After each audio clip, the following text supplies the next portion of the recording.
Hello everyone, welcome to the UTC the unique tuition ક્લાસીસમાં તમારું સ્વાગત છે. સૌથી પહેલા આ સેશનની શરૂઆત કરીશ અપોલોજીથી કે ભાઈ મેની અપોલોજીસ કે આ સેશન આપણે લાઈવમાં કરવાના હતા અને આપણે શરૂઆત પણ કરી દીધી હતી. લોકોને મજા પણ આવી રહી હતી, પરંતુ અનફોર્ચ્યુનેટલી ટેકનિકલ ઇશ્યુઝના કારણે, મારા તરફથી જ ટેકનિકલ ઇશ્યુ હતા, એના કારણે આપણે આ લાઈવ સેશનને રેકોર્ડેડ સેશનમાં લોન્ચ કરવાનું ડિસાઈડ કર્યું. સો આ સેશન એક તરફથી લાઈવ સેશનનું રિપ્લેસમેન્ટ છે. એનર્જી એ જ છે, કન્ટેન્ટ એ જ છે, ખાલી માધ્યમ બદલાયું છે, લાઈવની જગ્યાએ રેકોર્ડેડ સેશન. ઓલરાઈટ, ચલો તો કન્ટેન્ટની ડિસ્કશનની શરૂઆત કરીશું. ક્યાંથી? Real time problem solving for engineering cases, જે સબ્જેક્ટિવ તરીકે આવવાનું છે એક્ઝામમાં એનો. ઠીક છે, ડિટેલમાં બધી ડિસ્કશન કરીશું. શરૂઆત કરીએ સેશનની. શરૂઆત કરીશું મારા ઇન્ટ્રોડક્શનથી. મારું નામ ડોક્ટર રવિરાજસિંહ રાજ, હોમટાઉન વડોદરા, બેકગ્રાઉન્ડ એકદમ તમારા જેવું, ગુજરાતી મીડિયમમાં 11-12, એના પછી એન્જિનિયરિંગ, AIEEE આપી. AIEEE વખતે AIEEE હતી, અત્યારે જે IEE મેન્સના નામે ઓળખાય છે. એના બેઝિસ ઉપર નિરમા એન્જિનિયરિંગમાં એડમિશન મળ્યું. નિરમામાંથી બીટેક કર્યું ઇલેક્ટ્રિકલ એન્જિનિયરિંગ, પ્લેસમેન્ટ થયું. પ્લેસમેન્ટ લગભગ 1-1.5 વર્ષ જોબ કરી ત્યાં આગળ. પછી લાગ્યું નાના હજુ માસ્ટર્સ કરવાનું છે. માસ્ટર્સ માટે ગેટ પ્રિપરેશન કરી, ગેટ ક્રેક કરી અને જોઈન કર્યું SVNIT Surat electrical engineering department, master specialization power systems. Masters પછી PhD કર્યું at electrical engineering department IIT Bombay, again specialization power system. PhD પછી ઇન્ડસ્ટ્રીમાં હું કામ કરી રહ્યો છું. કંપનીનું નામ છે general electrics. Working there as an R&D engineer, senior software developer. તો આ વાત થઈ મારી કરિક્યુલમ બેકગ્રાઉન્ડની. જ્યાં સુધી ટીચિંગની વાત છે તો લગભગ પાછલા 11 એનાથી પણ વધારે થઈ ગયા, કદાચ 11 વર્ષથી આ ફિલ્ડમાં એક્ટિવ છું. છોકરાઓને અલગ અલગ કોમ્પિટિટિવ એક્ઝામ માટે કોચિંગ કરાવી રહ્યો છું, અલગ અલગ સિટીમાં જઈને, અલગ અલગ ભાષાઓ. ગુજરાતી, હિન્દી, ઇંગ્લિશ ઉપર પકડ સારી છે, આપણે કોઈ જ વાંધો નહીં આવે. આ વાત થઈ મારી. હવે વાત કરીએ સેશનની. આ રેકોર્ડેડ સેશન શેના માટે છે? તો ભાઈ SMC સુરત મ્યુનિસિપલ કોર્પોરેશને અનાઉન્સમેન્ટ કરી દીધી છે વેકેન્સીની, અને અઢળક વેકેન્સી છે. આપણે તો એક જ જોઈએ. દરેક સ્ટુડન્ટ એમ સમજે, એવું નહીં વિચારવાનું કે ખાલી 57, ખાલી 30. ના, મારે તો એક જ જોઈએ. હું એની માટે મહેનત કરીશ. મહેનત કરવા માટે શું કરીશું? સિલેબસ ફોલો કરો. કેવો સિલેબસ છે? તો દેખો, બેસિક સિલેબસ તો લગભગ સેમ છે. સિલેબસનું ડિટેલ ડિસ્કશન આપણા અલગ વિડીયોમાં થઈ ગયું છે, તમે એ વિડીયો લિસ્ટમાં જોઈ શકો છો. પરંતુ આ MCQs ના સિવાય નવું એડ કરવામાં આવ્યું છે ડિસ્ક્રિપ્ટિવ કે સબ્જેક્ટિવ કન્ટેન્ટ, જે 20 માર્કનો હશે. Real time problem solving for engineering cases અને મેન્ટેનન્સ આસિસ્ટન્ટ માટે પણ એડ કરવામાં આવ્યું છે. હવે આ વાંચીને છોકરાઓને ગભરાટ તો થઈ જ ગઈ છે. એક ગભરાટની લહેર છે સ્ટુડન્ટ ગ્રુપમાં. શું આ શું હશે? કેવી રીતે કરવાનું? શું લખવાનું? કેવી રીતે લખવાનું? શું પૂછાશે? આ બધું જ ડિસ્કશન આજના સેશનમાં કરીશું, point to point. Unique content મળશે એની ગેરંટી છે. જો તમને આ કન્ટેન્ટ યુનિક લાગે તો કમેન્ટ સેક્શનમાં કમેન્ટ કરો કે મજા આવી ગઈ. ધૂમ ધડાકા કરવાના છે, ધૂમ ધડાકા કન્ટેન્ટ એવું મળશે. ચલો આવી જાઓ, આગળ વધીશું. સેશન વિશે વાત કરી. હવે વાત કરીએ આ તૈયારી કેવી રીતે કરવાની. તો બેટાજી, યુટીસી તમારી માટે આ લઈને આવી ગયું છે Tejas batch. Already launching announcement થઈ ગયું છે. વિડીયો ના જોયો હોય તો જલ્દીથી જોઈ લો, આપણા લિસ્ટમાં છે. તેજસ બેચ શું યુનિક મળશે? તો SMC એ જે જાહેરાત કરી છે સિલેબસની, એ સિલેબસ મુજબ ન્યૂલી રેકોર્ડેડ લેક્ચર્સ મળશે. એ તો મળશે જ, એના કરતા વધારે દરેક લેક્ચરના PDF તમને તમારા મોબાઈલમાં ડાઉનલોડ કરવા મળશે. 1 વર્ષની વેલિડિટી હશે આ દરેક કોર્સની. એના સિવાય કન્ટેન્ટ તો મળશે જ, અમારી સાથે મહેનત પણ તમે કરશો. એના સિવાય ટેસ્ટ સિરીઝ મળશે, જે સબ્જેક્ટ ફૂલ ટેસ્ટ પણ મળશે, સબ્જેક્ટ વાઇઝ ટેસ્ટ સિરીઝ પણ મળશે, plus 2000 plus PYQs previous year ક્વેશ્ચનના સોલ્યુશન સાથે મળશે. બેટા યુનિક કન્ટેન્ટ છે, ગેરંટી. આજના સેશનની પણ યુનિક કન્ટેન્ટ છે અને એપ્લિકેશન ઉપર પણ આ એક્ઝામ પ્રિપેરેશન માટે યુનિક કન્ટેન્ટ છે. મોકો જવા દેવાય એમ નથી. મોકો સર આ શેની વાત કરો છો? કેવો મોકો? બેટા 15 એપ્રિલ પહેલા જો સબસ્ક્રિપ્શન લઈ લો છો તો 15% ડિસ્કાઉન્ટની ઓફર છે. કોડ નહીં, કોડ યુઝ કરો SMC15. SMC15 યુઝ કરો, ડિસ્કાઉન્ટ મળી જશે 15%. લાભ લેવા લાયક છે. ઠીક છે, ચાલો તો શરૂઆત કરીએ આ તૈયારીની. તમે લોકો એપ્લિકેશન ડાઉનલોડ કરીને કરો. આજે આ સેશનમાં આપણે આગળ વધીએ ડિસ્કશન માટે. ચાલો, હવે પહેલો સવાલ મનમાં આવવો જોઈએ કે આ ટોપિક ઇન્ટ્રોડ્યુસ કરવા પાછળનું કારણ શું? સર નવો ટોપિક, તમે કહો છો નવો ટોપિક કેમ આવ્યો હશે? ચલો ત્યાંથી શરૂઆત કરીએ. કેમ? બેટાજી આ સમજીશું તો જ ખબર પડશે કે એક્ઝામ પેટર્ન શું હશે. ઠીક, તો ચલો ટોપિક કેમ કરવાની જરૂર પડી? તો બેટા જ્યારે છોકરાઓ ઓછા હોય, એપ્લિકન્ટ્સ ઓછા હોય અને શોર્ટલિસ્ટિંગ કરવાનું છે, 100 છોકરાઓમાંથી 80 નું શોર્ટલિસ્ટ કરવાનું છે, પેપર સહેલું નીકળવાનું. કેમ? ફિલ્ટર ઇઝી કરવાના છે, તો કોન્સેપ્ટ બેઝ સીધા ક્વેશ્ચન મૂકી દો, વાંધો ના આવે. પરંતુ હવે કોમ્પિટિશન વધી ગઈ, જબરજસ્ત તાબડતોબ કોમ્પિટિશન વધી. તો હવે એઝ અ ક્વેશ્ચન ડિઝાઇનર મારું હેડેક છે કે મારે પેપર કેવું ડિઝાઇન કરું કે મારા મેક્સિમમ છોકરાઓ ફિલ્ટર થાય. તો એના માટે આ ટોપિક ઇન્ટ્રોડ્યુસ કરવામાં આવ્યો છે. અને આ એક્ઝામ શું એનાલિસિસ કરવાની છે?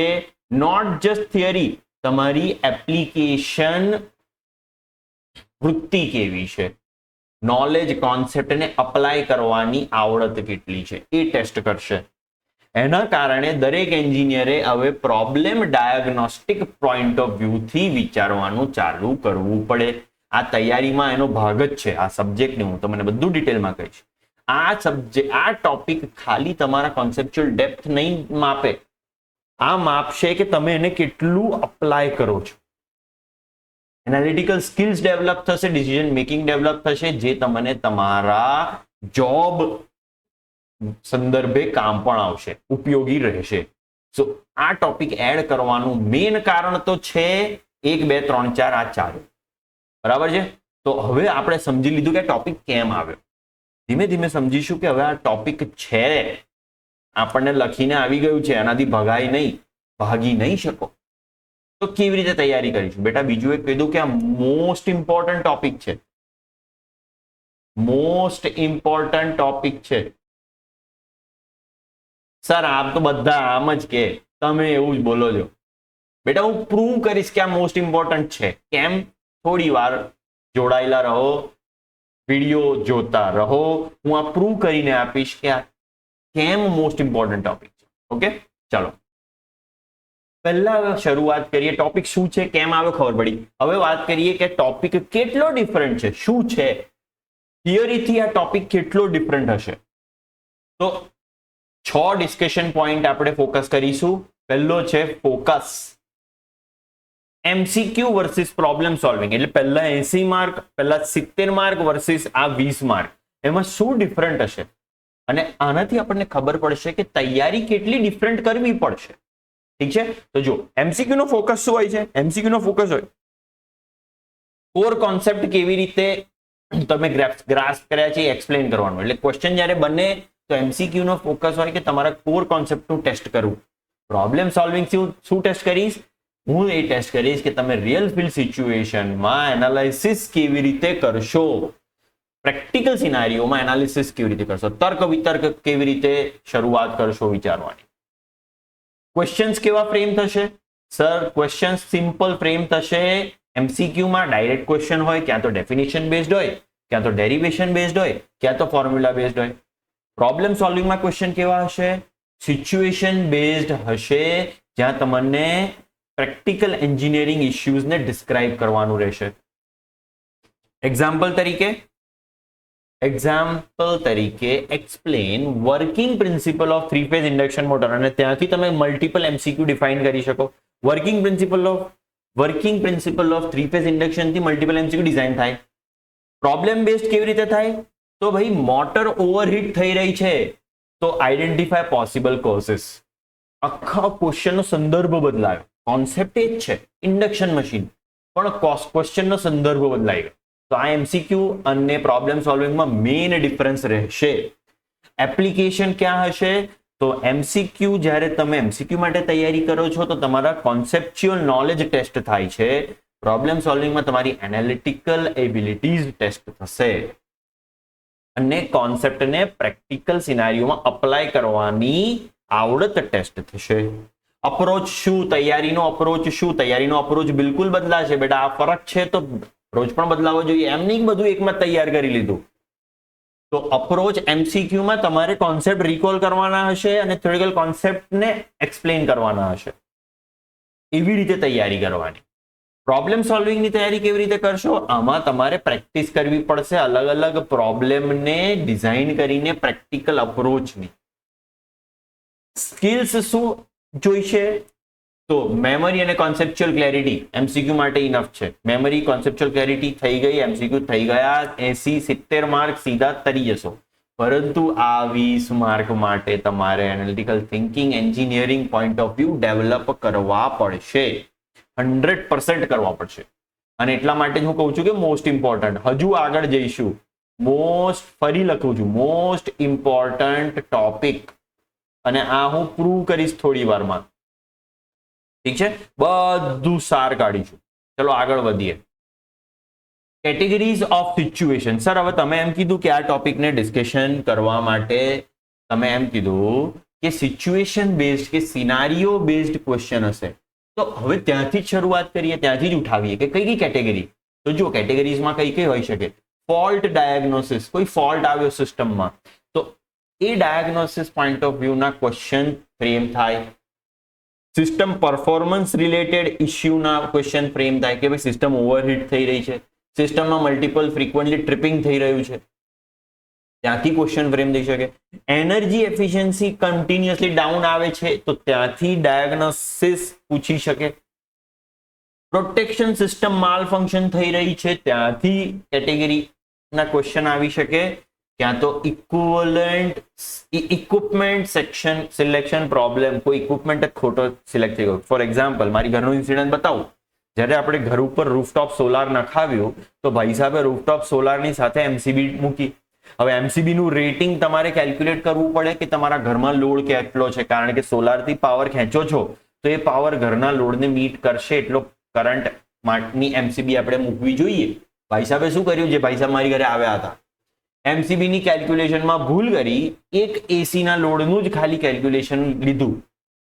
મારી ઘરે 3 એસી છે, એક જ એસી લીધું. હવે સોલાર ઉપર જ્યારે મેં એસી ચાલુ કર્યા 2, સોલારની એમસીબી ટ્રીપ થવા માંડી.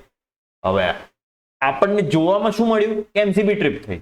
કેમ થઈ, કેવી રીતે થઈ, એ નિષ્કર્ષ સુધી પહોંચવાની પદ્ધતિ એ જ છે સિનારીઓ બેઝ પ્રોબ્લેમ સોલ્વિંગ. તો ઇક્વિપમેન્ટ સિલેક્શન પ્રોબ્લેમ શું હતો આમાં? કે એમસીબી ની કેલ્ક્યુલેશન ખોટી કરી, એના કારણે એનું સિલેક્શન ખોટું થયું. તો ક્વેશ્ચન આવે તો એને એનાલિટિકલ થિંકિંગ થી કેવી રીતે તર્ક વિતર્ક કરીને નિષ્કર્ષ સુધી પહોંચવું, ડિસિઝન સુધી પહોંચવું, એ આ ટોપિકમાં કવર થશે. બરાબર છે? ચલો આગળ વધીશું. સર, આ તમે કેટેગરીઝ તો કહી દીધી, એના માટે કયા કોર સબ્જેક્ટ ભણવાના આવે? કેટેગરી ને કોર સબ્જેક્ટ નો ડાયરેક્ટ રિલેશન છે. પાવર સિસ્ટમ એકદમ જડ મૂળથી કરીનો. એમાં ટોપિક કયા? Transformers, voltage regulation of transformers છે ટોપિક સરસ. Power factor, correction, harmonics, power સિસ્ટમમાંથી આટલું. પ્રોટેક્શન સિસ્ટમમાં રિલે ફોલ્ટ, આ બધાના કોન્સેપ્ટ તો જોઈશે જ બેટા. હજુ ડિટેલમાં કહીશ કે આને કેવી રીતે તૈયારી કરી, બધું આ સેશનમાં મળશે. ગેરંટી યુનિક કન્ટેન્ટ છે. સેશનમાં યુનિક કન્ટેન્ટ હોય, શું કરવાનું છે? નીચે કમેન્ટમાં લખવાનું છે કે સર યુનિક કન્ટેન્ટ છે. મજા પડી ગઈ, મજા આવી ગઈ. જો તમે કમેન્ટ લખશો તો મને મજા આવશે હજુ વધારે કન્ટેન્ટ લાવવાની. બરાબર છે? ચલો આવો ટોપિક. સર ઇલેક્ટ્રિકલ મશીન પણ કરવાનું છે કોર સબ્જેક્ટમાં. શું? Motors, losses and efficiencies, application and performance. આમાં એક વસ્તુ હું એડ કરી દઉં, આનું નિષ્કર્ષ કાઢી દઉં. એપેરેટસ નહીં તો આપણે લઈશું ઇક્વિપમેન્ટ, પરફોર્મન્સ, કોન્સેપ્ટ્સ. આ જોઈશે જ આપણને. ઇક્વિપમેન્ટ, પરફોર્મન્સ, કોન્સેપ્ટ બધા ટ્રાન્સફોર્મર કેવી રીતે કામ કરે છે એનું પરફોર્મન્સ ઉપર નીચે બધું ખબર હોવી જોઈએ. ગ્લુકોઝ રિલે શું છે, ઓઇલ શું કામ આવે, સ્પાર્ક થાય તો શું થઈ શકે, ઓઇલમાં બબલ ફોર્મ થયા તો કેવી રીતે ખબર પડે, આ બધી જ વસ્તુઓની ખબર હોવી જોઈએ. મોટર્સ, ડીસી મોટરમાં શું ફરક, ઇન્ડક્શન મોટર શું છે, પરમેનન્ટ ડીસી કે ભાઈ સિંક્રોનસ મોટર શું ફરક પડશે, એનો પરફોર્મન્સ શું, ડીસીમાં શન્ટ સિરીઝમાં શું ફરક પડશે, એમની એપ્લિકેશન શું, પરફોર્મન્સ કેવી રીતે થશે, બધી કોન્સેપ્ટ ખબર હશે ત્યાંથી આ સબ્જેક્ટની શરૂઆત થશે. બરાબર? ઉપરના 70 માર્ક છે, બેસિક છે, એ ખબર પડશે તો પછી આ સબ્જેક્ટમાં આ ટોપિકમાં શરૂઆત થશે. મોસ્ટ ઇમ્પોર્ટન્ટ છે, કીધું તું ને. હજુ કહું કેમ, આવો આગળ. એક્ઝામ માટે પણ કેમ. હવે સર તમે ક્વેશ્ચન પૂછશો, સર આ તો બધું ઠીક છે, અમને એકો તૈયારી કેવી રીતે કરવી, શરૂઆત ક્યાંથી કરવી? તો બેટા તમારા માટે રામવાણીલાલ લઈને આવી ગયો છું. સ્ટેપ નંબર 1 અહીંયાથી શરૂઆત કરો. પહેલા તો કોન્સેપ્ચ્યુઅલ અન્ડરસ્ટેન્ડિંગ તગડી બનાવો. જેમાં કીધું કોર કોન્સેપ્ટ ઉપર પકડ જબરજસ્ત બનાવો. આ પહેલું સ્ટેપ હશે, ગમે ત્યાં જશો આ પહેલું સ્ટેપ હશે. સ્ટેપ નંબર 2 જ્યાં ઘણા લોકો ફેલ થતા હોય છે, થિયરીને પ્રેક્ટિકલ સાથે લિંક કરવાનો બ્રિજ એસ્ટાબ્લિશ કરો. કેવી રીતે? જ્યારે હું મશીન્સ ભણી રહ્યો છું, જ્યારે હું ડીસી મોટર ભણી રહ્યો છું, તો એના કોર કોન્સેપ્ટને હું એપ્લિકેશન સાથે પ્રેક્ટિકલ સાથે કેવી રીતે કનેક્ટ કરું, એ બ્રિજ દિમાગમાં એ ક્લેરિટી એઝ એન એન્જિનિયર તમારી પાસે હોવી જોઈએ. ના હોય તો એના માટે તો અમે અહીંયા છે. રવિરાજ સરને પૂછો, મનીષ સરને પૂછો, બીજા બધા સરને પૂછો કે સર તમે ભણાવો છો, સમજણ પડી, પણ આને કેવી રીતે અપ્લાય કરીશું પ્રેક્ટિકલ સિનારીઓમાં, આ જોઈશે જ. અને અહીંયા જ લોકોની લિંક છૂટતી હોય છે, તૂટતી હોય છે. ગોલ્ડ મેડલિસ્ટ હોવા છતાં પ્રેક્ટિકલ લિંક નહીં કરી શકો તો વર્ક એન્વાયરમેન્ટમાં ચેલેન્જીસ આવશે, જોબમાં ચેલેન્જીસ આવશે. અત્યારે એક વસ્તુ કરી રહ્યા છે, શું? એક્ઝામની તૈયારી. તો સરખી રીતે જ કરી લઈએ. શું કહો છો? અગ્રી થાવ છો કે નહીં? અગ્રી થાવ, થમ્સ અપ આપો, લાઈક કરો વિડીયોને. સ્ટેપ નંબર 3 મેં જે પ્રીવિયસ સ્લાઇડ પર પણ કીધું, electrical equipment to behavioural point of view પણ કવર કરો. હવે આ સ્પેશિયલ આ ટોપિક માટે છે. How to prepare, let me complete. How to prepare for this topic. આ ટોપિક માટે ચેપ્ટર નંબર 1, 2, 3 ઇલેક્ટ્રિકલ ઇક્વિપમેન્ટના બિહેવિયરલ સ્ટડી કરો. જેમ તમને એક્ઝામ્પલ કીધું થોડા ટાઈમ પહેલા. હવે ચોથું ને મોસ્ટ ઇમ્પોર્ટન્ટ, જે કશે નહીં મળે, રવિરાજ સરના લેક્ચર્સમાં જ મળશે, લર્ન રૂટ કોઝ એનાલિસિસ. ખાલી લેક્ચરમાં નહીં બેટા, આજે ફ્રીમાં પણ આવશે, આ યુટ્યુબ વિડીયોમાં પણ આવશે. થોડી રાહ જુઓ, વિડીયોમાં છેલ્લે સુધી બની રહો. આજે પણ હું તમને આ રૂટ કોઝ એનાલિસિસની ફ્લેવર આપીશ, હિન્ટ આપીશ. ચલો એક્ઝામ્પલ કરવાના છે ને, બધું મળી જશે. રૂટ કોઝ એનાલિસિસ કેવી રીતે કરવું એ શીખવાનું, અને હું શીખવાડીશ કેવી રીતે, થોડી વારમાં બતાવું. Practice સિનારીઓ based questions. એક વખત રૂટ કોઝ એનાલિસિસ કરતા શીખી લીધું તો પછી હવે સિનારીઓ બેઝડ ક્વેશ્ચન્સને પ્રેક્ટિસ કરવાનું ચાલુ કરો. અને છેલ્લું સ્ટેપ, હવે છેલ્લી વાત, આન્સર કેવી રીતે લખવા, સ્ટ્રક્ચર્ડ આન્સર કેવી રીતે લખવા, એની પ્રિપેરેશન કરો. આજના વિડીયોમાં આ બધા સ્ટેપને હું ટચ કરીશ. એટલા માટે કહું છું કે યુનિક કન્ટેન્ટ છે. બની રહો, મજા જ મજા આવશે. તૈયારી કેવી રીતે કરવી એની વાત કરું તો ફરીથી બોલી દઉં, તેજસ બેચ, ડિટેલ વધારે નહીં આપું બેટા, જલ્દીથી યા તો યાદ કરાવવું પડે તમને વધારે વારે ઘડીએ કે અનાઉન્સમેન્ટ થઈ ચૂક્યું છે. અને કારણ કે આ તો બેસે છે સ્ટોરીમાં, મેં કીધું તૈયારી કેવી રીતે કરવી, તો રવિરાજ સર સાથે જોડાવવું છે, તેજસ બેચમાં જોડાઈ જાઓ, આવી જશો તમે. રિયલ ટાઈમ પ્રોબ્લેમ સોલ્વિંગની બધી ટેકનિક્સ સમજવામાં, બધા ડિટેલમાં વિડીયો બનશે. આગળ હજુ આને એની હજી ફ્લેવર, બધી ફ્લેવર આજે મળશે. ઓકે, તૈયારી કેવી રીતે કરવી જોયું. નેક્સ્ટ ક્વેશ્ચન છોકરાઓનો હોય છે, વેર ટુ સ્ટાર્ટ અને કેવી રીતે કરવું, શરૂઆત કેવી રીતે કરવું. બેટા શરૂઆત આજથી હમણાંથી જ કરો, એન્જિનિયર જેવું વિચારો.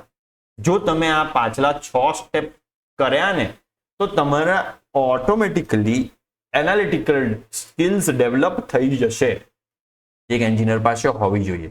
કેવી રીતે સર?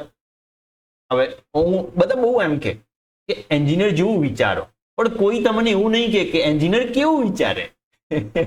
આયરની છે ને. તમે તમારી કોલેજમાં પણ સાંભળ્યું હશે બધા ટીચર્સ સાથે કે તમે એન્જિનિયર જેવું વિચારો, તો છોકરાઓ તમારે એમને પાછું પૂછવાનું, સર એક એન્જિનિયર કેવું વિચારે એ તો શીખવાડો. એ જ નથી શીખવાડ્યું. ચલો આવી જાવ, આપણે વાત કરીએ એન્જિનિયર કેવું વિચારે. એન્જિનિયરની શરૂઆત થાય, અને આજે એનું પણ ડિસ્કશન કરીશું. એન્જિનિયરિંગની થિંકિંગ પ્રોસેસની શરૂઆત થાય કે કોઈ પણ એનાલિસિસમાં કઈ સિસ્ટમ ઇન્વોલ્વ છે. સિસ્ટમ એટલે શું? પાવર સિસ્ટમ મોટું છે, એમાં જનરેશન આવી ગયું, ટ્રાન્સમિશન આવી ગયું, ડિસ્ટ્રીબ્યુશન આવી ગયું. ટ્રાન્સમિશન પણ મોટું છે, એમાં લાઇન્સ આવી ગઈ, પ્રોટેક્શન આવી ગયા, ઇન્સ્યુલેટર આવી ગયા.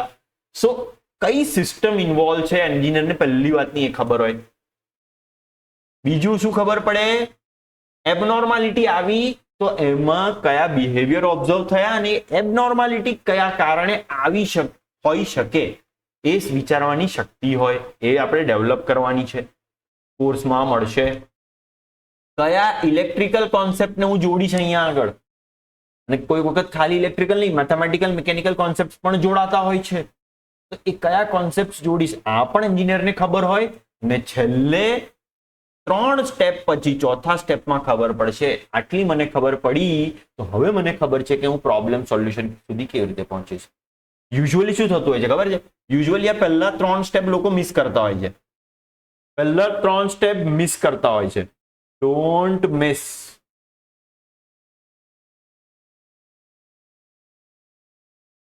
લોકો સીધું ચોથા સ્ટેપ પર જમ્પ કરતા હોય છે અને એમ ધક્કો મારે તમને કે એન્જિનિયર જેવું વિચારો, એન્જિનિયર જેવું વિચારો, સોલ્યુશન લાવો, સોલ્યુશન લાવો. પણ બેટાજી શીખો એન્જિનિયર જેવું કેવી રીતે વિચારવાનું, હે ને?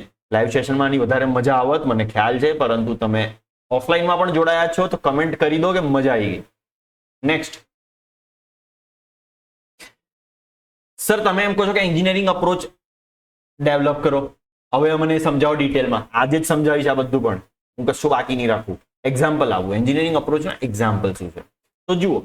તમને ખબર પડી કે કોઈ ઇન્ડસ્ટ્રીયલ મોટર ઓવરહીટ કરી રહી છે. એક્ઝામ્પલ નંબર 1, કોઈ એન્જિનિયરિંગ મોટર ઓવરહીટ કરી રહી છે. તો એન્જિનિયરિંગ સ્ટેપ્સ કેવી રીતે અપ્લાય કરીશું? પહેલા તો ડોમેન આપણે નક્કી કર્યું, શું સર? મશીન્સ. પછી કોઝિસ એટલે શાના કારણે આમ થઈ શકે? ઓવરહીટિંગ છે તો ઓવરલોડ હોઈ શકે, હાર્મોનિક્સ હોઈ શકે, મલ્ટિપલ રીઝન્સ. ડિઝાઇન ખોટી હોઈ શકે, શેની? કંડક્ટરની. સેકન્ડ, હવે કોઝ ખબર પડી તો હવે એક્સપ્લેન કર કોન્સેપ્ટ. શું કોન્સેપ્ટ? સર તમે કીધું કે ડિઝાઇન ખોટી હોઈ શકે કંડક્ટરની. કયો કોન્સેપ્ટ લાગશે? સ્કિન ઇફેક્ટનો કોન્સેપ્ટ આવી જશે અહીંયા કે ભાઈ કરંટ પાસ થઈ રહ્યો છે, એટલો જ કરંટ જેટલો ઓવરલોડ નથી પણ તો પણ ઓવરહીટ છે. તો સ્કિન ઇફેક્ટના કારણે કંડક્ટરનો એરિયા આપણે સ્કિન ઇફેક્ટ કન્સિડર નહીં કરી તો કદાચ ખોટો કેલ્ક્યુલેટ કર્યો, ડિઝાઇન ખોટી થઈ ગઈ. તો ઓવરહીટનો કોઝ થયો કંડક્ટર ડિઝાઇન, કોઝનું કોન્સેપ્ટ સાથે રિલેટ કર્યું સ્કિન ઇફેક્ટ. એટલું બ્યુટીફુલ. તરત જ સોલ્યુશન મળશે કે હવે ભાઈ તમે કંડક્ટર ડિઝાઇન જે કરી એમાં સ્કિન ઇફેક્ટને ફેક્ટર ઇન કરો, લાવો સ્કિન ઇફેક્ટને. મજા આવી ગઈ. બીજું example, power factor penalty in industry. કોઈ કસ્ટમર તમને કમ્પ્લેન કરે છે કે યાર મારે તો પાવર ફેક્ટર પેનલ્ટી બહુ આવે છે, મારે આ રિએક્ટિવ પાવર વધારે કન્ઝ્યુમ થાય છે, શું કરું? બધા બહુ ઇન્ડક્ટિવ લોડ છે, રિએક્ટિવ પાવર ધરપકડ કરીને બરાબર કન્ઝ્યુમ કરે છે, શું કરવાનું? તો પહેલા તો પાવર ફેક્ટર લો કેમ થાય એ સમજો. કોઝ મળ્યું, હવે એને લિંક કરો થિયરીથી લિંક કરશો તમને ખબર પડશે કેપેસિટર બેંક રામબાણ ઇલાજ છે અને પણ ડેલ્ટા કનેક્ટેડ. આ નિષ્કર્ષ સુધી કેવી રીતે પહોંચવું હું તમને આ કોર્સમાં એ શીખવાડીશ. આવી જજો, મજા આવી જશે. ટ્રાન્સફોર્મર, એક સેકન્ડ, આ શું થઈ ગયું બેટા? ઉભા રહેજો. હા, transformers experiencing high neutral current, root cause analysis. આ ખાલી ફ્લેવર છે, હજુ આને પણ હું આજે ડિટેલમાં સમજાવીશ બેટાજી. ડિટેલમાં આજે આ પણ સમજાવીશ કે કેવી રીતે આ સ્ટેપ તમે કેવી રીતે લિંક કરો, હું કેવી રીતે લિંક કરું છું એ પણ સમજાવીશ, હે ને? અને એટલા માટે જ topic most important.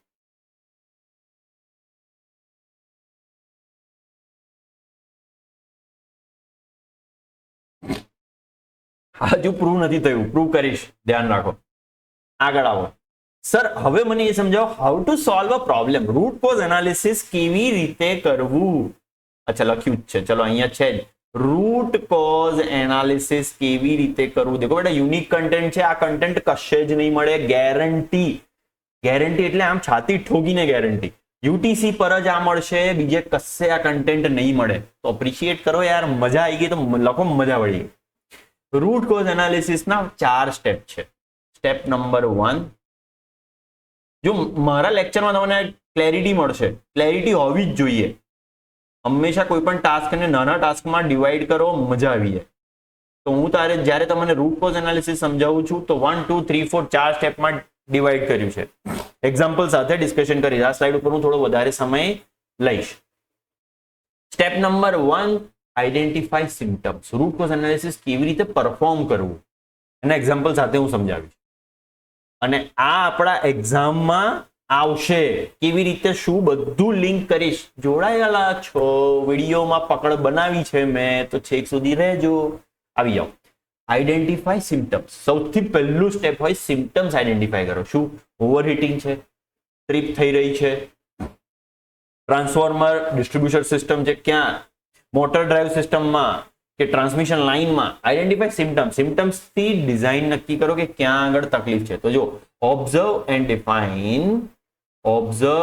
Define abnormal condition in system. Overheat છે, વોલ્ટેજ છે, અને આ ખબર પડી તો તમને ખબર પડશે કે મોટર ડ્રાઈવ સિસ્ટમમાં તકલીફ છે કે ટ્રાન્સફોર્મર ડિસ્ટ્રીબ્યુશનમાં કે ટ્રાન્સમિશન લાઇનમાં તકલીફ છે. Identify symptoms. સિમ્ટમ્સ થી તમને ખબર પડશે. આ ખબર પડી તો નેક્સ્ટ છે list possible causes. List possible causes. System ખબર પડી, હવે પોસિબલ કોઝ છે ને લિસ્ટ કરો. All potential reasons. કયા કયા કારણોસર આ થઈ શકે. તો ઓવરહીટિંગ એન્ડ ટ્રિપિંગ.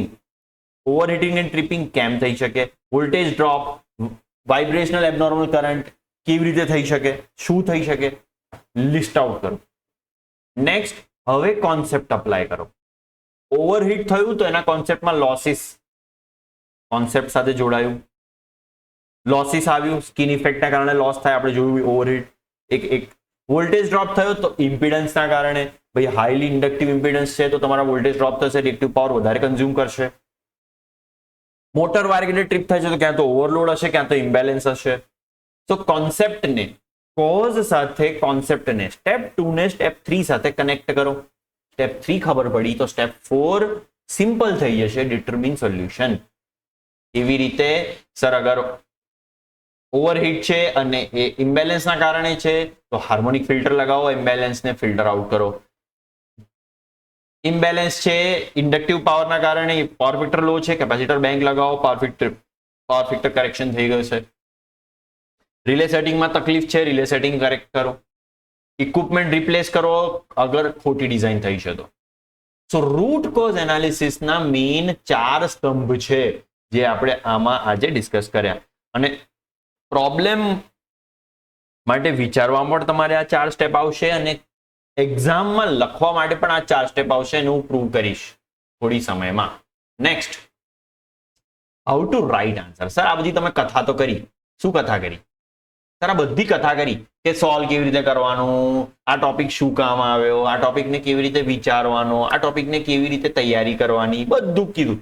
હવે મને એવું તો કહો કે એક્ઝામમાં આન્સર કેવી રીતે લખવાના, બધું બતાવીશ. આવી જાઓ તો જુઓ 4 સ્ટેપ. આમાં સ્ટેપ વાઇઝ જ બધું થશે.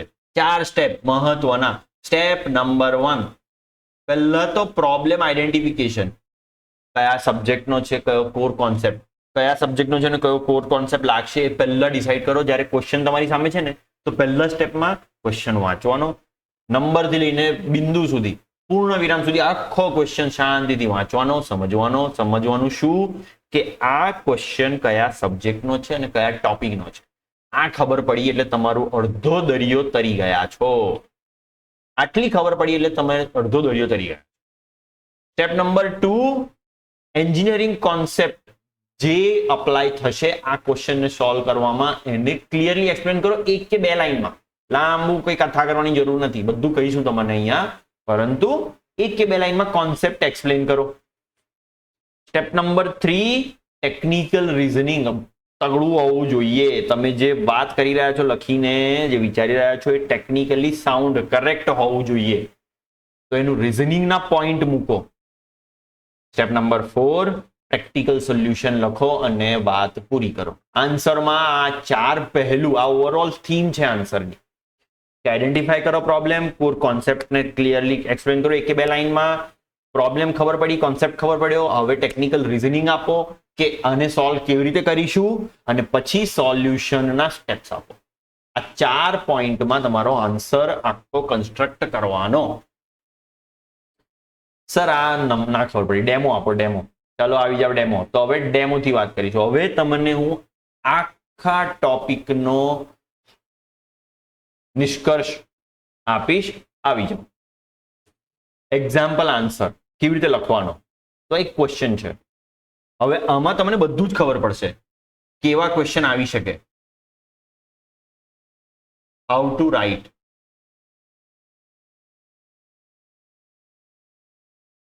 વોટ ટુ રાઇટ,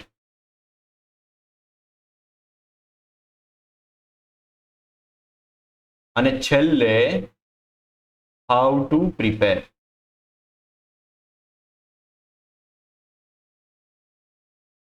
બેટા સ્ટ્રેટેજી વગર કશું જ ના થાય.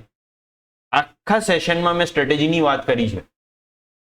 આપણો પોઈન્ટ છે real time problem solving topic માટે તૈયારી કેવી રીતે કરવી.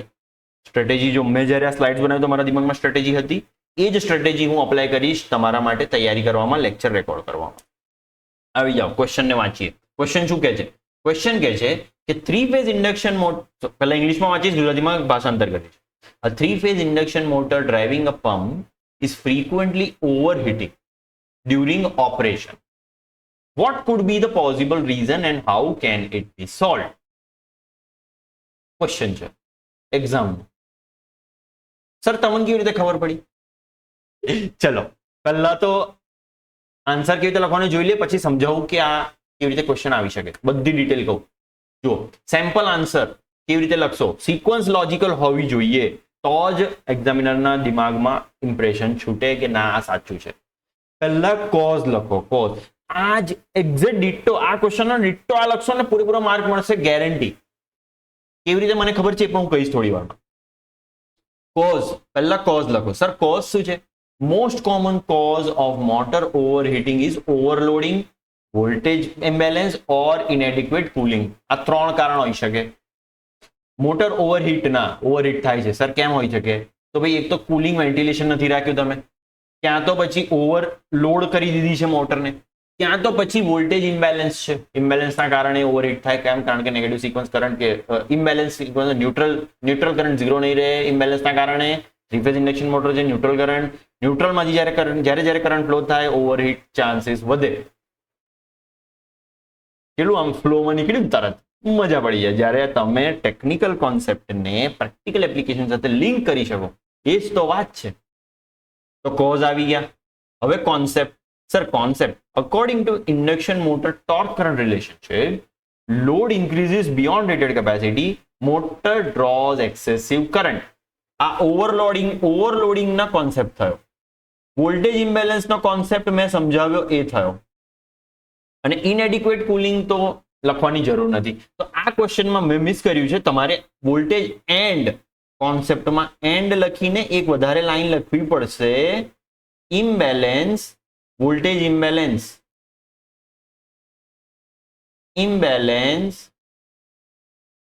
Voltage cause neutral current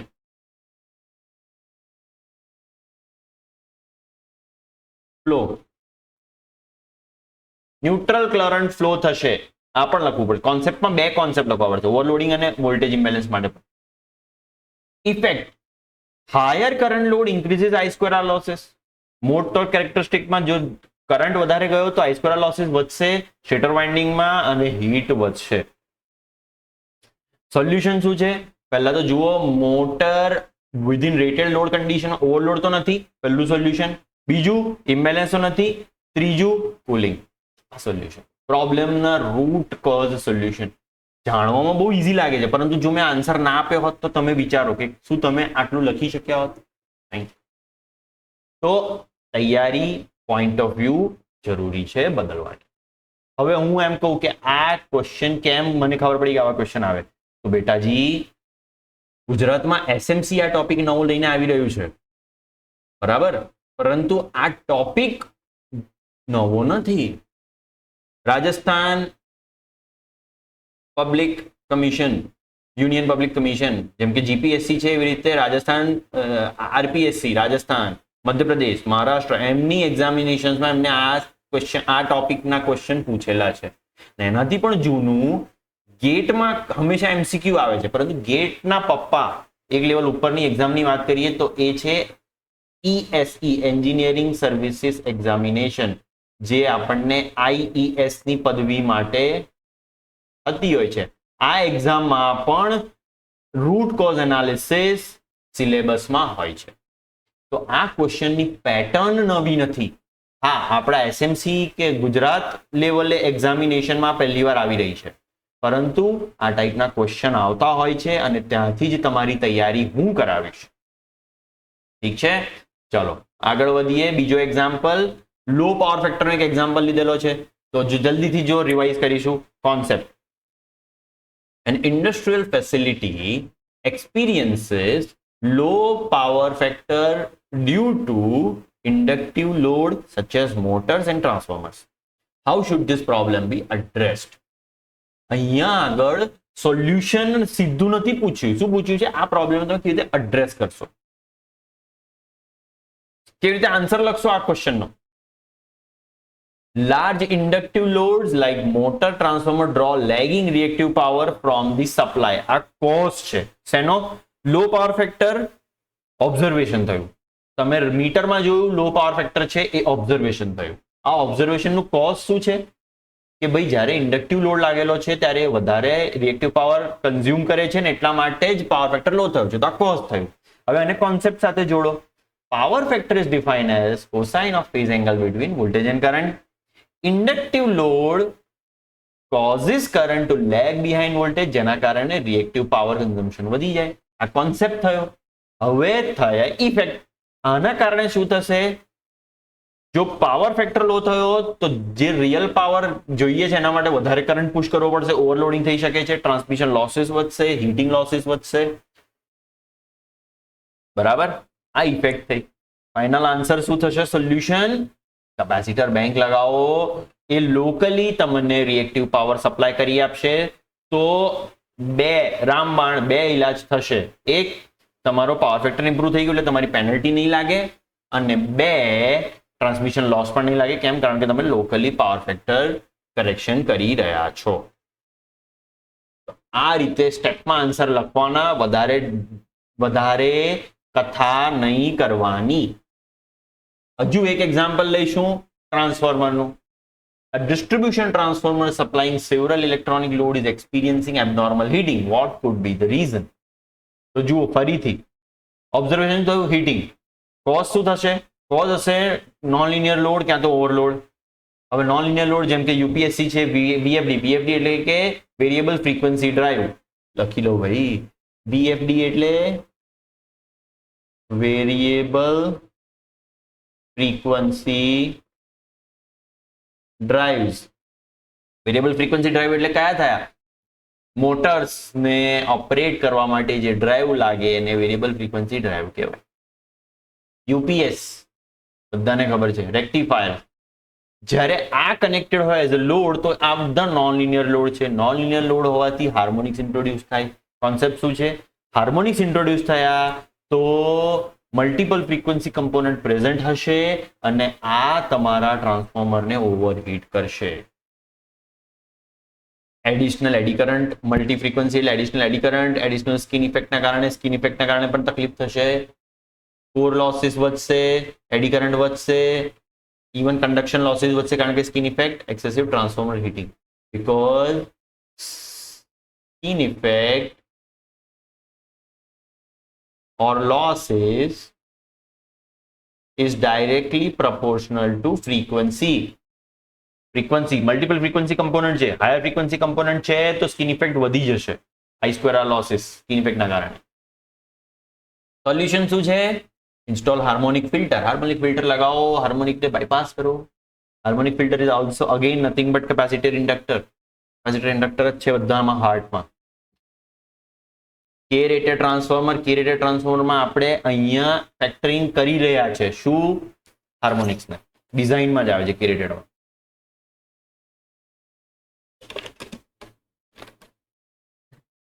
okay, next છેલ્લું ટોપિક, છેલ્લો point, improve system design to reduce harmonic distortion. So આ થયા સ્ટેપ ટુ સ્ટેપ રાઇટિંગ. આમાં સોલ્યુશનમાં એક સ્ટેપ રહી ગયું તો ચાલે, સોલ્યુશનમાં એક સ્ટેપ રહી જશે તો ચાલશે, પણ આન્સર કેવી રીતે લખવાના ખબર પડી ગઈ બેટાજી? ચાલો, આન્સર લખવા પોતાને કેપેબલ બનાવવા માટે તૈયારી કરવી જરૂરી છે. ઓકે, ચલો ટિપ્સ આપી દઉં. ડૂઝ એન્ડ ડોન્ટ્સ એક્ઝામ માટે ટિપ્સ એ પણ આજે આપીશ. મારા કોર્સમાં તો આપીશ જ, પરંતુ આજે તમે આવ્યા છો, અમારી સાથે જોડાયા છો, તો તમને કંઈક એક્સ્ટ્રા મળવું જોઈએ ને. કોર્સ લીધા વગર પણ કંઈક એક્સ્ટ્રા મળવું જોઈએ. રવિરાજ સર એની ગેરંટી રાખશે, યુટીસી એની ગેરંટી આપશે કે છોકરાઓને કંઈક ને કંઈક મળવું જોઈએ. આવી જાઓ. ડૂઝ એન્ડ ડોન્ટ્સ તો લીલા કલરના, ગ્રીન કલરમાં છે કરવાનું, લાલ કલરમાં છે નહીં કરવાનું. સપનામાં પણ ના આવવું જોઈએ. શું કરવાનું? તો સ્ટ્રક્ચર્ડ આન્સર બુલેટેડ લિસ્ટમાં લખવાના. મેં જેવી રીતે કીધું એમ સ્ટ્રક્ચર્ડ આન્સર લખવાના, બુલેટેડ લિસ્ટમાં લખવાના. કોઝ, કોન્સેપ્ટ, ઇફેક્ટ, સોલ્યુશન, આ ફ્લોને મેન્ટેન રાખો. Cause, concept, effect, solution. જુઓ સોલ્યુશનમાં મેં બતાવ્યું છે લાસ્ટ સ્લાઇડ ઉપર. કોઝ, કોન્સેપ્ટ, ઇફેક્ટ, સોલ્યુશન, આને જ ફોલો કરો. અને એન્જિનિયરિંગ ટર્મિનોલોજી, શું કહેવાય, રામ રાજ્ય નથી, લાલાવાડી નહીં ચાલે. એન્જિનિયરિંગ ટર્મિનોલોજીમાં લખવાનું છે. અત્યારે આપણે વાતચીત કરી રહ્યા છે ગુજરાતીમાં, વાંધો નહીં, સમજણ પડવી જોઈએ, પરંતુ લખવાનું તો ઇંગ્લિશમાં આવશે. જોઈશું હજુ એક્ઝામ કેવી રીતે કન્ડક્ટ થવાની છે, બધી ડિટેલમાં માહિતી આવશે ત્યારે તમારી સાથે શેર થશે. પરંતુ એન્જિનિયરિંગ ટર્મિનોલોજી રાખવાની. શું નહીં કરવાનું? અનનેસેસરી થિયરી નહીં કરવાની, કથા નથી કરવાની બેટા. 3 થી 4 માર્કનો એક ક્વેશ્ચન હશે, વધારે નહીં હોય. 4-5 ક્વેશ્ચન, 20 માર્ક એટલે 4-5 ક્વેશ્ચન, 3 થી 4 માર્કનો એક ક્વેશ્ચન હશે, તો બહુ લાંબી કથા નહીં કરવાની. 4 માર્કના ક્વેશ્ચનમાં 5-6 બુલેટ પોઈન્ટ બહુ થઈ ગયા, કથા નથી કરવાની. સ્ટ્રક્ચર ઇન આન્સર ના હોય એવું નહીં કરવાનું. નો સ્ટ્રક્ચર ઇન આન્સર એવું નહીં કરવાનું. આન્સરમાં સ્ટ્રક્ચર હોવું જોઈએ, અને એટલા માટે જ આ cause, concept, effect, solution. And identify root cause લખવું જ પડશે. રૂટ કોઝ શું? રૂટ કોઝ અહીંયા ક્યાં આવ્યું? સર આ રૂટ કોઝ આવ્યું. Cause, root cause. Root cause નહીં હોય તો કોન્સેપ્ટને કોઈ વેલ્યુ નથી. કોન્સેપ્ટ ઉપર જવા માટે કોઝ થી આવવું જરૂરી છે, અને આ લિંક તમને કરવી પડશે. બરાબર છે? એક સિસ્ટમેટિક વેમાં આન્સર લખશો પૂરામાં. ઠીક, ચલો રામવાણીલાલ, હવે હું કહી દઉં આ કેમ મોસ્ટ ઇમ્પોર્ટન્ટ છે. ચલો પ્રૂવ કરી દઉં કે મોસ્ટ ઇમ્પોર્ટન્ટ કેમ કીધું. તો મેં એક કોન્સેપ્ટની વાત કરી, યાદ કરો કે આ એક્ઝામ ટફ બનાવવાનું કારણ શું? કે મારે ફિલ્ટર કરવા છે. ફિલ્ટર 2 લાખ છોકરાઓ આવવાના છે, મારી પાસે 57 સીટ છે, હું કેવી રીતે ફિલ્ટર કરીશ? 2 લાખ તો ખાલી નંબર કહું છું, મને નથી ખબર કેટલા આવવાના છે, પણ ફિલ્ટર કેવી રીતે કરીશું? તો બેટા પેપરમાં જ્યારે છોકરાઓ એક્સ્ટ્રા ઓર્ડિનરી વસ્તુ કરીને આવશે ત્યારે ફિલ્ટર ઇઝીલી થઈ જશે. હવે આ ટોપિક નવો છે. પેલા 70 માર્કની તૈયારી તો આખી દુનિયા કરીને આવવાની છે. આ 70 માર્કની તૈયારી આખી દુનિયા કરીને આવશે. કેમ? કારણ કે એન્જિનિયરિંગમાં પણ થઈ ગયું છે, ગેટની પણ કોઈ તૈયારી કરી હશે, તૈયારી તો કરી હશે, ભલે ક્રેક નહીં થઈ. બીજી એક્ઝામની તૈયારી કરી હશે. આ તૈયારી તો બધાની કોમન છે, થઈ જ હશે. નવું શું છે? નવા છે આ 20 માર્ક. જો આ 20 માર્ક ઉપર પકડ બનાવી તો એ તમારું ડિફરન્શિએટર બનશે સિલેક્શન માટે. અને બીજું, તમે જે જોબ કરવા જઈ રહ્યા છો એ જોબમાં આ અપ્રોચ બહુ જ જરૂરી છે બેટાજી. એટલે જે એક્ઝામિનર છે એ લોકો જોશે પણ કે આણે આ ક્વેશ્ચન બરાબર લખ્યા છે. બિલકુલ સિલેક્શન થવું જોઈએ. તો બેટાજી આ ટોપિક એટલા માટે મોસ્ટ ઇમ્પોર્ટન્ટ છે કે બે પથ્થર એક નિશાન, બે તીર એક નિશાન ભેદવા વાળી સિનારીઓ છે કે એક્ઝામમાં તમે એની તૈયારી કરશો તો બીજા કરતા માર્ક્સ તો વધારે આવશે જ, પરંતુ આ તૈયારીમાં તમારા જોબ કરવાની એનાલિટિકલ સ્કિલ્સ એવી ડેવલપ થશે, જબરજસ્ત કામ લાગશે. તો એટલા માટે આ ટોપિક મોસ્ટ ઇમ્પોર્ટન્ટ છે. હવે તમને જો લાગતો હોય મોસ્ટ ઇમ્પોર્ટન્ટ છે, કમેન્ટમાં લખો મોસ્ટ ઇમ્પોર્ટન્ટ. મજા આવી ગઈ હે ને? ચલો સેશન ક્લોઝ કરતા પહેલા હજુ એક ઇન્સિડન્ટની વાત કરીશ. મારો રિયલ ટાઈમ એક્સપિરિયન્સ હું જણાવી રહ્યો છું. કેવી રીતે તો બતાવું. તો બેટાજી જો મારા એક્સપ્લેનેશન યા મારા ઇન્ટ્રોડક્શનમાં મેં કીધું ને કે મેં લગભગ 1.5 વર્ષ, એમ તો 1 જ વર્ષ દેખાય છે, પરંતુ 1.5 વર્ષ મેં જીમકો લિમિટેડમાં કામ કર્યું છે. જીમકો GMMCO કેટરપિલરની એક્સટેન્ડેડ વર્ઝન છે, કંપની છે, બરાબર. હવે મેં કામ કર્યું. એ કામ કરતા કરતા મારો એક્સપિરિયન્સ થયો જે આ ટોપિકને રિલેટેડ છે અને હું તમારી સાથે શેર કરવા માંગુ છું. ઠીક છે? તો જીમકો લિમિટેડમાં હું કામ કરતો હતો. મારું પોસ્ટિંગ હતું સુરતમાં જ. હું સુરતમાં મારું પોસ્ટિંગ હતું ને ત્યાંની અલગ અલગ અમારા કસ્ટમર બેઝ હતા તેનું હેન્ડલ કરતો હતો. એમાંથી એક કસ્ટમર છે પિરામલ ગ્લાસ. પિરામલ ગ્લાસ એક કસ્ટમર છે, કોસંબા બાજુ એનું પ્લાન્ટ છે જે ગ્લાસ મેન્યુફેક્ચરિંગ, ગ્લાસ બોટલ્સ ને ગ્લાસ કટિંગ ને બધું કરે છે, બરાબર. પિરામલ ગ્લાસ. અમને આ બધા જીમકો છે ને, જીમકો શું આપે છે? Diesel generator, DG set, DG set provider. Jimco શું કરે છે? ડીઝલ જનરેટર પ્રોવાઈડ કરે છે કસ્ટમર્સને. પિરામલ ગ્લાસ એક અમારા કસ્ટમર હતા. એમણે અમારું ડીઝલ જનરેટર પરચેસ કર્યું. ડીઝલ જનરેટર શું હોય?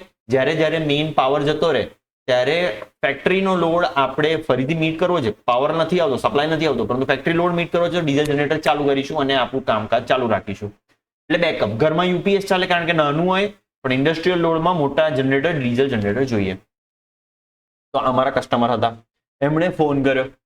હું હતો એન્જિનિયર, ટ્રબલ શૂટિંગ એન્જિનિયર હતો, troubleshooting engineer, service engineer. Hello sir, Piramal ગ્લાસથી બોલું છું. તકલીફ છે? શું તકલીફ છે? એક જ સ્ટેટમેન્ટનો તકલીફ. સર, અમારી જે પ્રોડક્ટ છે ગ્લાસ કટિંગ, અમારા મશીન, જ્યારે તમારા ડીઝલ જનરેટર ઉપર અમે અમારા મશીન ચલાવીએ છીએ તો અમારા ગ્લાસ બરાબર કટ નથી થતા. એટલે માની લો આ એક ગ્લાસ શીટ છે, એને કટ કરવા છે, તો મારા મશીન એવી રીતે ડિઝાઇન છે કે આ સ્ટ્રેટ કટ થવું જોઈએ. હવે જ્યારે હું એને ઇલેક્ટ્રિકલ કરંટ આપું છું તો એ સ્ટ્રેટ કટ કરવું જોઈએ. ગ્લાસ એટલે કન્વેયર બેલ્ટ હોય ને, ગ્લાસ જાય, મશીન કટ કરે અને ગ્લાસ આગળ જાય. 2 ટુકડા થયા, ગ્લાસ આગળ જાય. ઓટોમેશન છે બધું. હવે સર, આ ઓટોમેટેડ મશીન તમારા જનરેટર ઉપર જ્યારે ચલાવું છું તો કામ નથી કરતા. બરાબર. કેમ? કે વાંકું ચૂકું કાપે છે. પ્રોબ્લેમ શું છે? આ પ્રોબ્લેમ છે ને આમ કપાઈ રહ્યું છે, વાંકું ચૂકું કપાઈ રહ્યું છે. તમે આવો ને તમે જુઓ, બસ. એટલે કોઈ વાર જ્યારે ટ્રબલ શૂટિંગ માટે કોલ આવે ને તો ખાલી આટલું જ હોય તમારી પાસે. એક્સપિરિયન્સ શેર કરું છું. એમાં આ સબ્જેક્ટ કેવી રીતે લિંક છે બધું જ ખબર પડશે. જુઓ, ક્વેશ્ચન તો ખબર પડી ગઈ, જે વ્હાઇટમાં લખ્યું છે. ક્વેશ્ચન આવો જ આવે કે હા, uneven glass cutting at industry is observed via machines. What can be the issues? હવે અમે ગયા સાઇટ ઉપર, જોયું તો મેઇન્સ ઉપર ચલાવ્યું, બરાબર મશીન ચાલે છે. જનરેટર ઉપર ચલાવ્યું, બરાબર મશીન ચાલે છે. મેં તો યાર ખાલી ખોટા ફોન કેમ કરો છો? તો કે નાના સર, અમારા જો બધા પ્રોડક્ટ વેસ્ટ થયેલા છે, તમે જુઓ, ખોટું નથી કહેતા. પણ મેં કીધું યાર તમે હમણાં ચલાવશો તો બરાબર કપાય છે. તો કે હા સર, આપણે એક કામ કરીએ, તમે અડધો દિવસ અહીંયા રોકાઓ, આપણે આખો અડધો દિવસના ઓપરેશન જોઈએ. તો ઓકે. એટલે ભાઈ સાહેબે શું કર્યું? મેઇન્સ બંધ કર્યો, ખાલી જનરેટર ઉપર પ્લાન્ટ ચાલવાનું ચાલુ કર્યું. હવે જેમ જેમ કટિંગ થતું, શરૂઆતમાં બરાબર થતું, અમુક કટિંગ એકદમ જે બ્લુ લાઈન છે ને એવા થવા માંડ્યા. એટલે મેં કીધું યાર હા યાર તમારી વાત તો સાચી. એટલે મેં રેકોર્ડ કર્યું કે જો આવું કટ થાય છે. પહેલા તો ફોનમાં રેકોર્ડ કર્યું કે જો આવું કટ થાય છે, તમારી વાત તો સાચી. હવે એને સોલ્વ કર્યો, એટલે પ્રોબ્લેમ મળ્યો. હવે cause, route cause analysis. Cause શું હોઈ શકે? કોઝ સિમ્પલ છે કે મોટર્સ ડ્રીવન આ બધા મશીન્સ હોય, એમાં કોઝ શું હોઈ શકે? કોઝ એ હોઈ શકે કે આ મોટરને જે સપ્લાય આવે છે એ સપ્લાયમાં ક્યાં તો વોલ્ટેજ ડીપ થાય છે, ક્યાં તો ફ્રીક્વન્સી ઓલ્ટર થાય છે. કેમ? કારણ કે મોટરના ઓપરેશન વોલ્ટેજ અને ફ્રીક્વન્સીથી ડાયરેક્ટ કપલ છે. બેમાંથી કોઈ એક તકલીફ હોઈ શકે, મને એમ લાગ્યું. બધું ઓકે. એટલે મેં કોન્સેપ્ટ રિવિઝિટ કર્યા મારા. ફ્રીક્વન્સી ને વોલ્ટેજ કેમ ડીપ થઈ શકે. એટલે રિયલ સિસ્ટમમાં પ્રેક્ટિકલ સિનારીઓમાં જોયું ફરી ફરીને તો યાર વોલ્ટમીટર લાવો, વોલ્ટમીટર જોયું તો વોલ્ટેજ તો બરાબર આવે છે એટલે રહ્યું ફ્રીક્વન્સી. હવે ફ્રીક્વન્સી મીટર હતું નહીં ભાઈ સાહેબ પાસે, ફ્રીક્વન્સી કેવી રીતે જોઈશું એટલે ત્યાં બીજા કોન્સેપ્ટ આવ્યા. ઓનલાઈન સિસ્ટમની વાત કરું છું, ત્યાં બીજા કોન્સેપ્ટ આવ્યા કે ઓકે આપણી પાસે ફ્રીક્વન્સી મેજરમેન્ટ નથી, કોઈ વાંધો નહીં, તમે મને તમારા પાવર કન્ઝમ્પશન, પાવર મીટર જે છે તમે એનું રીડિંગ બતાવો. એટલે મેં પાવર મેજર કર્યો. તો પાવર મેજર કર્યો તો શું જોયું કે જ્યારે પાવર એકદમ વધી જાય છે, જનરેટરનું આઉટપુટ પાવર જ્યારે વધી જાય છે, ઓવરલોડ થાય છે, ત્યારે જે કટિંગ ત્રાસું જાય છે. રીડિંગ લીધા, 5-6 રીડિંગ લીધા એટલે એમાં ખબર પડી કે જ્યારે જનરેટર ઉપર ઓવરલોડ થાય છે ત્યારે ત્રાસું રીડિંગ થાય છે. હવે જો આટલું જ કર્યું હોત તો એનું સોલ્યુશન શું કે ભાઈ તમારું જનરેટર ડિઝાઇન ખોટી છે કે તમે નવું જનરેટર લો. તમે કોઈ કસ્ટમરને એમ કહો ને કે તમે નવું જનરેટર લો તો એને જલ્દી દિમાગમાં ના બેસે, જલ્દી રૂપિયા ના લે. એટલે પ્રોબ્લેમ ખબર પડી ગઈ કે જનરેટર જ્યારે ઓવરલોડ થાય છે ત્યારે વાંકું કટિંગ થાય છે, પરંતુ એને સમજાવવાનું પણ તો છે. એટલે આપણે પછી શું કર્યું, હજુ આગળ ગયા. ઓવરલોડ ક્યારે થાય છે તમે મને એ જણાવો. જ્યારે ઓવરલોડ થાય છે ત્યારે તમારા પ્લાન્ટમાં શું લોડ ચાલ્યા છે મારે એ જોવું છે. ત્યાં મને પકડમાં આવ્યું, હું પોતે જ હતો સાઇટ ઉપર અને આખો પ્રોબ્લેમ મેં જ સોલ્વ કર્યો હતો. 2012 ની વાત કરું છું, 2012 માર્ચમાં. પ્રોબ્લેમ શું હતો, ઓવરલોડ થાય છે અમુક ટાઈમે જ. એટલે જોયું, પછી ધ્યાનમાં આવ્યું કે ભાઈ સાહેબ એમના પ્લાન્ટમાં એક ક્રેન છે, ક્રેન જે શું કરે, એક જગ્યાએથી સામાન ઉઠાવે બીજી જગ્યાએ ઉપરે. જ્યારે એ ક્રેન ઓપરેટ થતી હતી ને ત્યારે જનરેટર ઉપર ઓવરલોડ આવતો હતો. ઓવરલોડના કારણે ફ્રીક્વન્સી ડાઉન થતી હતી. ફ્રીક્વન્સી ડાઉનના કારણે મશીન જે મોટર કટિંગ કરી રહી હતી એનું પરફોર્મન્સ કોમ્પ્રોમાઇઝ થયું અને ક્રોસ કટિંગ થવા માંડ્યું. તો બેટા ખાલી ઓવરલોડ થી બીજું જનરેટર લગાવો, કસ્ટમરે ના પાડી કે ના એવું ના ચાલે, મને સમજાવો. એટલે એને આખું છેક સુધી સમજાવવું પડ્યું કે તમે. પછી મેં શું કર્યું, ભાઈ ક્રેનને ઓપરેટ કરવાની બંધ કરો, વગર ક્રેને મને બતાવો જનરેટર ઉપર જો વાંકું કપાતું હોય તો. ના કપાયું. પછી મેં હવે ક્રેન ચાલુ કરો, ક્રેન ચાલુ કરી, વાંકું કપાયું. ભાઈ સાહેબ કન્વિન્સ થયા કે ક્રેનના કારણે, ઓવરલોડના કારણે ઇશ્યુ છે. ક્રેનને ઓપરેટ કરે તો ઇનરશ કરંટ વધી જાય, ઇનરશ કરંટ વધે એટલે ઓવરલોડ વધી જાય, ઓવરલોડ વધે એટલે ફ્રીક્વન્સી ડ્રોપ થાય, ફ્રીક્વન્સી ડ્રોપ થાય એટલે જે મોટર ફ્રીક્વન્સી કટર હોય, જે મોટર કટર હોય એ બધા કટર માલ ફંક્શન કરે, એ લોકો સ્લો ચાલવા માંડે છે. હવે કન્વેયર બેલ્ટ ચાલે છે, કટર સ્લો ચાલ્યું એટલે વાંકું કટિંગ થવા માંડ્યું.